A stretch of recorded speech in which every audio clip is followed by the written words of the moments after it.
Salam dostlar. Bu günləri yeni bir video çəkmişəm. Gitar kökləməklə bağlı. Təbii ki, bu yeni gitar çalmaq istəyənlər üçün daha maraqlı olacaq. Artıq gitara çalmaq bacaranlar isə yəqin ki, artıq bu proqram haqqında məlumatı var. Bilir necə gitaran kökləmək lazım olduğunu. Təzə bir gitar almısınız, həvəsiniz var, yeni bir məşğuliyyətlə məşğul olmağa, yəni gitara çalmağa, lakin bunu necə edə biləcəyinizi bilmirsiniz. Müasir dövrdə yaşayırıq. Yəni YouTube-a girib bununla bağlı bir çox videolara baxa bilərsiniz. İstədim öz dilimizdə də bir video hazırlayım ki, həmvətənlərim rahatlıqla gitaranı necə kökləmək lazım olduğunu bilsinlər. Bundan öncə sizə belə bir informasiya verim ki, təbii ki, aləti götürdünüz, yəni simlərə vurursunuz və gitara köklü olmadığı halda təbii ki, ondan gələn səs heç də xoşa gələn olmayacaq və akordları düzgün ifa edə bilməyəcəksiniz, düzgün simlərə basa bilməyəcəksiniz. Bu baxımdan gitara kökləmək çox vacibdir. Gitara kökləmək üçünsə sizə bir proqram göstərəcəm. Adı Gitar Tune adlanır. Play Marketdən yükləyə bilərsiniz. Apple Store-da düzü bilmirəm, maraqlanmamışam bu barədə, amma Android sisteminə malik telefonlarda Gitar Tune vasitəsilə yükləyə bilərsiniz. Proqramın ikonunun mən şəklini videoya yerləşdirməyə çalışacağam. Yəni oradan görə bilərsiniz. Proqrama daxil olursunuz. Proqrama daxil olanda təbii ki, bəzən reklamlar gələcək qeydiyyat üçün. Yəni bunları atladırsınız. Ümumilikdə proqrama daxil olursunuz. Proqrama daxil olduqdan sonra nə edəcəksiniz? Proqrama daxil olduqdan sonra gitaranın mən şəklini də yükləməyə çalışacağam bura. Belə daha yaxşı olar. Və yaxud da video halında da göstərə bilərəm. Yəni yerləşdirməyə çalışacağam. Montaj edərək. İlk öncə başlayırsınız təbii ki, ən üst simdə. Gitaranın ən üst simində. Öz gitaramı gətirim. Bilmirəm burada görsənəcək ya yox. Görsənsə sizə birbaşa burada göstərəcəm.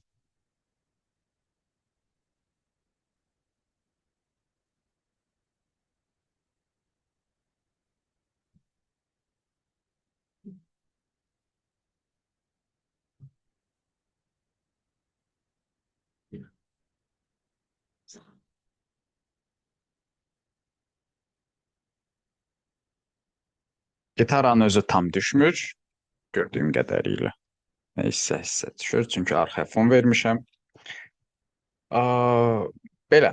Deməli, neyinirsiniz? Birinci ilk olaraq üst simdən başlayırsınız. Üst simi vurursunuz. Üst simi vuranda proqramda onu da video halında yerləşdirməyə çalışacağam. Ekran kaydı edərək. Proqramda ilk olaraq üst simdə xətlər göstərəcək. Ya tune up və yaxud da tune down. Bunlar nə deməkdir? İngilis dilindən tərcümədə tune up, yəni çox belə deyim, yuxarı qaldırmaq lazımdır. Tune up. Mənfidə olur adətən və siz tune up vasitəsilə tarazlığa doğru, tam mərkəzə doğru gətirməyə çalışacaqsınız. Tam mərkəzdə olduqda bir yaşıl quş işarəsi göstəriləcək. Bu isə artıq gitaranın həmin siminin, məhz həmin simindən söhbət gedir, həmin siminin köklənmiş olduğunu göstərəcək. Bundan sonra digər simə keçəcəksiniz, digər simdə də eyni ilə. Lakin bir şey qeyd edim ki, gitaranı kökləmək istəyərkən, yəni bu şeydə çox diqqətli olmaq lazımdır ki, misal üçün gitaranın siminə vurdunuz bir dəfə. Vurduqdan sonra əgər misal üçün tune up lazımdırsa, tune up, yəni qaldırmalısınız, sıxmalısınız.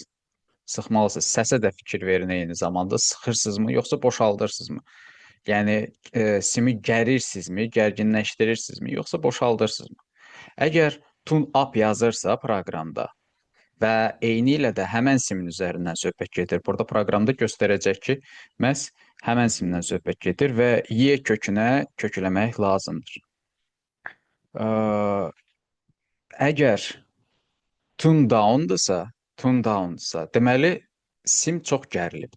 Sim çox sıxılıbdır. Bu zaman isə siz simi boşaltmalısınız ki, həmən kökə gəlib düşsün. Əgər sim çox sıxılıbdırsa, down yüksəkdirsə və siz onu biraz da sıxırsınızsa, simin qırılma ehtimalı var. Bu baxımdan ehtiyatlı olun. Yazılan yazılara fikir verməyə çalışın. Bundan sonra digər simlərə keçəcəksiniz. 5-ci simə keçirsiniz.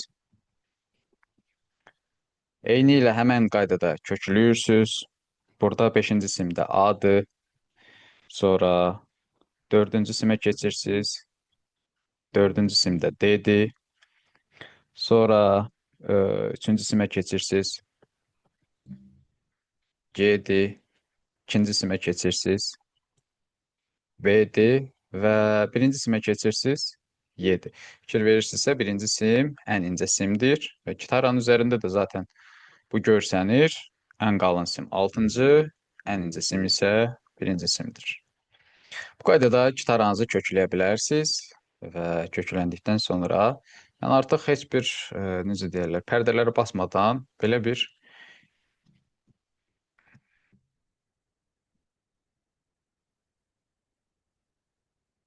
yəni burada da fikir verirsinizsə, səslər artıq uyğunlaşıb, gözəl bir səs gəlir və bu harmoniya vasitəsilə siz həm akordları gözəl çala bilərsiniz, həm ifa etdiyiniz mahnılar da artıq qulağa xoş gələcək. Bunlar təbii ki, gitara öyrənmək üçün ilkin addımlardır. Yəni ilkin olaraq gitara çalmaq üçün təbii ki, gitara kökdə olmalıdır və bundan sonra artıq akordlara keçmək olar.